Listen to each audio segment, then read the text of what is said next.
Le pasteur se rapproche de l'homme et lui dit que donc c'est la vérité, les rumeurs qu'il entend. L'homme lui demande de s'asseoir, mais il s'y oppose en lui disant pourquoi il n'est pas patient et que c'est l'ami sincère de sa femme décédée. Il essaie de se justifier en lui disant qu'il l'aime sincèrement et que c'est l'amour de sa vie. Il lui demande de l'excuser s'il l'a déçu en ne lui en ayant pas vite informé. Le pasteur lui dit qu'il ne l'a pas déçu, mais que c'est Dieu qui l'a déçu. Subitement, l'enfant se précipite en informant le pasteur que sa femme est un serpent. L'homme essaie de faire taire l'enfant et dit au pasteur qu'il est désolé. Le pasteur dit à l'homme qu'il n'en a pas besoin et que l'enfant a parfaitement raison, et qu'il n'a qu'à prendre l'habitude d'écouter les enfants, car parfois certaines vérités restent cachées chez eux. La femme, choquée, refoule le pasteur qu'elle en a assez de tout ça, que c'est quel genre de raisonnement ça, que lui, si grand comme ça, prétendant être pasteur, accepte l'accusation d'un enfant sans preuve, et qu'ils ont quoi avec serpent, serpent. Et d'ailleurs, l'enfant a commencé avant qu'elle ne vienne. Voilà, ce pasteur vient et dit qu'elle est serpent aussi. L'homme essaie de calmer la femme. Le pasteur insiste que cette femme est un serpent. L'homme dit qu'il ne croit pas et qu'il est tout le temps dans la même chambre avec elle, qu'ils sont tout le temps heureux et qu'il n'a jamais rien remarqué du genre. Le pasteur dit de ne pas s'inquiéter et qu'aujourd'hui son Dieu va les exposer, ainsi il demande à l'enfant d'aller se reposer dans la chambre. Le pasteur demande à la femme de se confesser avant qu'il ne l'expose et la femme fait semblant devant l'homme et lui dit qu'elle ne comprend rien,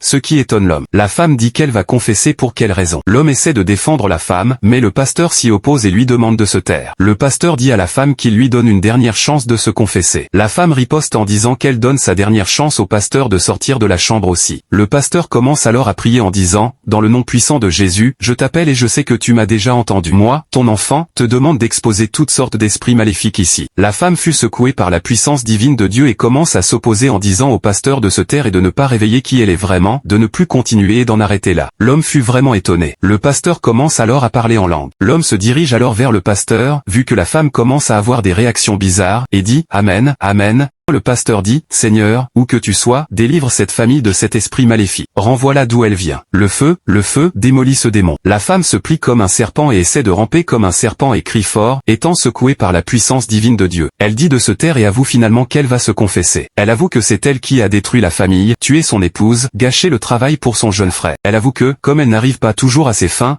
elle cherche à prendre du pouvoir sur du pouvoir tout le temps, et que voilà ce qu'elle est devenue, et que personne ne pourrait l'arrêter, qu'elle ira jusqu'au bout et défiera le pasteur aussi. Alors le pasteur continue à prier en disant, « Seigneur, tu as su vaincre toutes sortes d'esprits diaboliques, ainsi prouve à celui-ci que tu es le plus puissant au monde. » Au moment où le pasteur prie, elle rampe comme un serpent jusqu'à se transformer en un grand serpent réel. Abonnez-vous pour la suite de l'histoire, qui vous fera voir une réalité époustouflante.